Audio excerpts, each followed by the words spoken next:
Hello friends, welcome to my channel. कैसे हैं आप लोग? उम्मीद करता हूँ आप सभी अच्छे होंगे। और हम लोग पढ़ रहे हैं इतिहास की 500 एमसीक्यूज की सीरीज, जो कि बहुत ही महत्वपूर्ण है आपके लिए।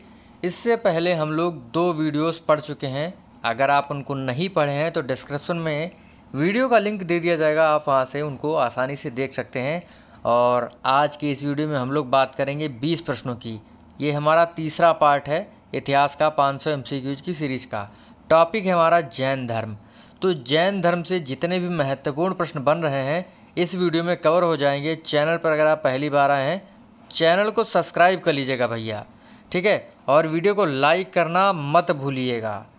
तो बिना समय गवाए हुए शुरू करते हैं अपने इस वीडियो को। पहला प्रश्न है, जैन धर्म के प्रथम तीर्थंकर कौन थे? पार्श्वनाथ, महावीर स्वामी, ऋषभदेव या अरिष्ट नेमि? तो जैन धर्म के प्रथम तीर्थंकर थे ऋषभदेव जी, ठीक है। इस चीज़ को आप लोग ध्यान रखिएगा। और पार्श्वनाथ थे 23वें नंबर के तीर्थंकर, और अरिष्ट नेमि 22वें नंबर के तीर्थंकर थे, और महावीर स्वामी अंतिम जैन धर्म के तीर्थंकर और वास्तविक संस्थापक जैन धर्म के कहे जाते हैं। महावीर स्वामी जी 24वें नंबर के क्या थे? जैन तीर्थंकर थे। प्रश्न हमारा बहुत ही महत्वपूर्ण है, जैन तीर्थंकर ऋषभदेव जी का प्रतीक क्या था? देखिए, जो भी तीर्थंकर थे उनके अपने अपने प्रतीक चिन्ह थे। तो ऋषभदेव जी का क्या प्रतीक चिन्ह था? हाथी था, घोड़ा था, हिरण था, सिंह था या सांड था? तो ऋषभदेव जी जो है अपना प्रतीक चिन्ह सांड को बनाए थे, ठीक है। हाथी को जो है अपना प्रतीक चिन्ह बनाया था अजीत नाथ जी ने, और अजीत नाथ जी दूसरे नंबर के जैन तीर्थंकर थे। घोड़ा किसका प्रतीक था? घोड़ा था आपका संभवनाथ जी का, और संभवनाथ जी तीसरे नंबर के तीर्थंकर थे। हिरण किसका प्रतीक था? हिरण था शांतिनाथ जी का, और शांतिनाथ जी 16वें नंबर के थे जैन तीर्थंकर। और सिंह प्रतीक था महावीर स्वामी जी का, और महावीर स्वामी जी 24वें नंबर के जैन तीर्थंकर हैं। अगला है, महावीर स्वामी जी का जन्म कहाँ हुआ था? पावापुरी, कुंडग्राम, रोपड़ या लुम्बिनी? तो महावीर स्वामी जी का जन्म कुंडग्राम वैशाली में हुआ था, ठीक है, जो कि वर्तमान में कहाँ है? बिहार में है। अगला प्रश्न है, मिलान सही नहीं है। एक तरफ है तीर्थंकर और दूसरी तरफ है उनके प्रतीक चिन्ह। देखिए, ऋषभदेव जी का प्रतीक चिन्ह सांड बिल्कुल सही है। अजीत नाथ जी का हाथी बिल्कुल सही है। संभवनाथ जी का क्या है? सर्प है। अरनाथ जी का मीन है। महावीर स्वामी जी का सिंह है। तो महावीर स्वामी जी का सिंह है, बिल्कुल सही है। और अरनाथ जी का, ठीक है, जो कि आपके 18वें नंबर के हैं, इनको अहरनाथ या अरहनाथ भी कहते हैं, ठीक है। तो अरनाथ जी का जो आपका चिन्ह था वो था मीन, बिल्कुल सही है। और संभवनाथ जी का सर्प जो है संभवनाथ जी का नहीं है, ये है किसका? पार्श्वनाथ जी का। तो आपका सी वाला ऑप्शन सही होगा, ठीक है। और सर्प जो है वो किसका है? वो है पार्श्वनाथ जी का। संभवनाथ जी का प्रतीक है घोड़ा।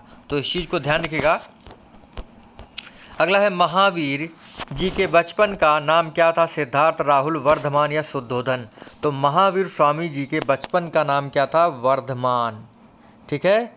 इस चीज़ को आप लोग ध्यान रखिएगा। और इनके पिता का क्या नाम था? आपको पता है, इनके पिता का नाम था सिद्धार्थ। और महावीर स्वामी किस कुल के थे? इक्ष्वाकु, ज्ञात्रक, चेद या मत्स्य या यांत्रिक? तो यांत्रिक जो भी हो, एग्जाम में आ जाता है। तो महावीर स्वामी किस कुल के थे? ये थे ज्ञात्रक कुल के, ठीक है। और इनके पिता का नाम था सिद्धार्थ, और इनकी माता का नाम था त्रिशला, जो कि लिच्छवी राजा चेटक की बहन थी। तो प्रश्न है, महावीर स्वामी की पत्नी का क्या नाम था? जमाली, यशोदा, त्रिशला या अड़ुज्जा या प्रियदर्शनी? तो महावीर स्वामी जी की जो पत्नी थी ये थी यशोदा जी, और माता थी त्रिशला, जो कि लिच्छवी के राजा चेटक की बहन थी, और जमाली थे महावीर स्वामी जी के दामाद, और अड़ोज्जा जो थी, इन्हें प्रियदर्शनी कहते हैं, ये थी बेटी किसकी? महावीर स्वामी जी की। अगला है जैन धर्म के वास्तविक संस्थापक कौन माने जाते हैं? तो ये माने जाते हैं महावीर स्वामी जी। अगला है जैन धर्म के कितने संप्रदाय थे? 2, 3, 4 या 5? तो जैन धर्म के 2 संप्रदाय थे। कौन कौन से? दिगंबर।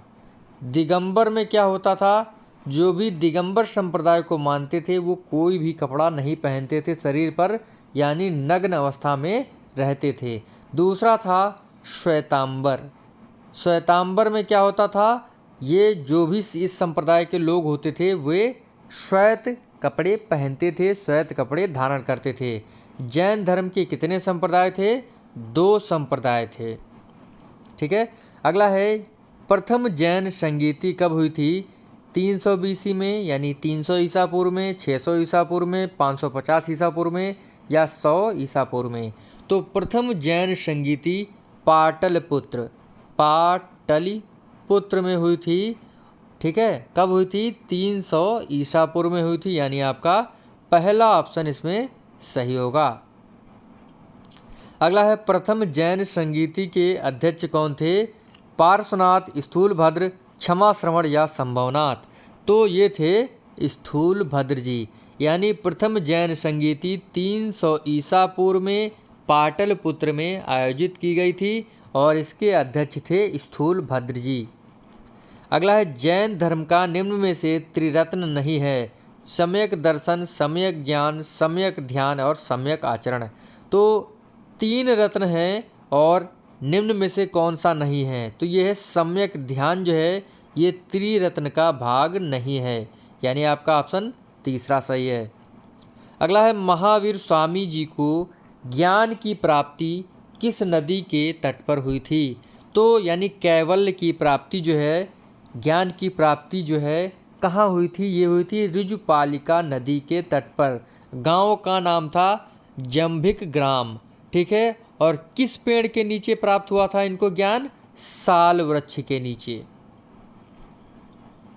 अगला है महावीर स्वामी को कैवल्य जब प्राप्त हुआ था तो उन्हें क्या कहा गया? जिन, अहर्त, निग्रंथ या सभी? तो उन्हें क्या कहा गया था? जिन्न भी कहा गया, यानी जिन्न का मतलब होता है विजेता। अहर्त का मतलब होता है पूज्य माना गया। निगंथ यानी बंधनहीन। तो ये सभी कहलाए। ठीक है। केवलिन भी ये कहलाए। अगला है महावीर स्वामी के प्रथम अनुयायी कौन थे? संभवनाथ, नामीनाथ, जमाली या चंपा? तो महावीर स्वामी के प्रथम अनुयायी थे जमाली, जो कि इनके कौन थे? दामाद थे। अगला है महावीर स्वामी ने कितने महाव्रत बताए हैं? तो देखिए त्रिरत्न के अनुशीलन में 5 महाव्रत बताए हैं। किसने? महावीर स्वामी जी ने। कौन कौन से? अहिंसा, सत्य बोलना, अस्तेय यानी चोरी ना करना, अपग्रह और ब्रह्मचर्य। ठीक है। अहिंसा मतलब हिंसा ना करना, सत्य वचन यानी हमेशा सत्य बोलना, अस्तेय मतलब होता है चोरी ना करना, अपरिग्रह मतलब जो है किसी चीज़ को बहुत ज़्यादा जो है इकट्ठा अपने पास ना करना, और ब्रह्मचर्य यानी ब्रह्मचर्य का पालन करना। अगर बात करें, देखिए जो हमारे पार्श्वनाथ जी हैं वो काशी के इक्ष्वाक वंशी राजा अश्वसेन के पुत्र थे और इन्होंने जो है 4 जो है क्या बताए थे? 4 चतुर्याम शिक्षा दी थी, यानी सत्य, अहिंसा, अस्तेय और अपरिग्रह। ठीक है। इन्होंने 4 बताए थे, लेकिन बाद में जो है महावीर स्वामी जी ने ब्रह्मचर्य को जोड़ दिया था। ठीक है। इसी वजह से महावीर स्वामी जी ने 5 महाव्रत बताए हैं और 4 बताए हैं किसने? पार्श्वनाथ जी ने। ठीक है। 4 बताए हैं, इसी वजह से इसे चतुर्याम शिक्षा भी कहते हैं। अगला है महावीर स्वामी जी की मृत्यु कहाँ हुई थी? कुंडग्राम, वैशाली, पावापुरी या लुम्बिनी में? तो इनकी जो मृत्यु हुई थी वो हुई थी पावापुरी राजगृह, जो कि कहाँ है? बिहार राज्य में स्थित है। ठीक है। 72 वर्ष की आयु में इनकी डेथ हुई थी। किनकी? महावीर स्वामी जी की 72 वर्ष की आयु में डेथ हुई थी और 12 वर्ष की जो है तपस्या करी थी, तब इनको ऋजुपालिका नदी के तट पर, गांव था जाम्बिक ग्राम और वृक्ष था साल वृक्ष के नीचे, कैवल्य की प्राप्ति हुई थी। इन्होंने जो है 5 महाव्रत बताए थे। कौन कौन से? सत्य, अहिंसा, अस्तेय, अपरिग्रह और ब्रह्मचर्य। ठीक है। इनकी माता का नाम त्रिशला, जो कि लिच्छवी के राजा चेटक की बहन थी, और इनके मतलब जो माता थी वो तो हो गई इनकी त्रिशला, और जो इनके पिता थे वो थे सिद्धार्थ। ठीक है। जो कि यांत्रिक या ज्ञात्रक कुल के माने जाते हैं। ठीक है। मतलब माने जाते हैं क्या है, जो लिखा हुआ है वही है, ज्ञात्रक कुल के ये माने जाते हैं। ठीक है। अगला है, महावीर स्वामी ने किस भाषा में उपदेश दिए हैं? संस्कृत, अरबी, प्राकृत या पाली? तो महावीर स्वामी ने प्राकृत भाषा में क्या दिए हैं? ज्ञान दिए हैं। ज्ञान क्या मतलब? उपदेश दिए हैं। ठीक है। इस चीज़ को आप लोग ध्यान रखिएगा। अगला प्रश्न है, द्वितीय जैन संगीति कहाँ हुई थी? पहली तो हुई थी आपकी पाटलिपुत्र में, दूसरी हुई थी वल्लभी गुजरात में। ठीक है। आपका ऑप्शन बी सही होगा। और इसकी जो अध्यक्षता की थी वो की थी क्षमा श्रवण ने। ठीक है। इस पॉइंट को ध्यान रखिएगा। देखिए, प्रथम जैन संगीति पाटलिपुत्र में हुई थी और इसके अध्यक्ष थे स्थूल भद्र जी। ठीक है। और दूसरी थी इसके देवरिद्धगढ़ी या क्षमा श्रवण कहलाते हैं अध्यक्ष। और जैन साहित्यों को आगम कहा जाता है। क्या कहा जाता है? आगम कहते। एग्जाम में पूछा जाएगा जैन साहित्यों को क्या कहा जाता है? तो आगम कहा जाता है। तो इसी प्रकार से हमारा ये छोटा सा वीडियो जो है यहीं पर समाप्त होता है।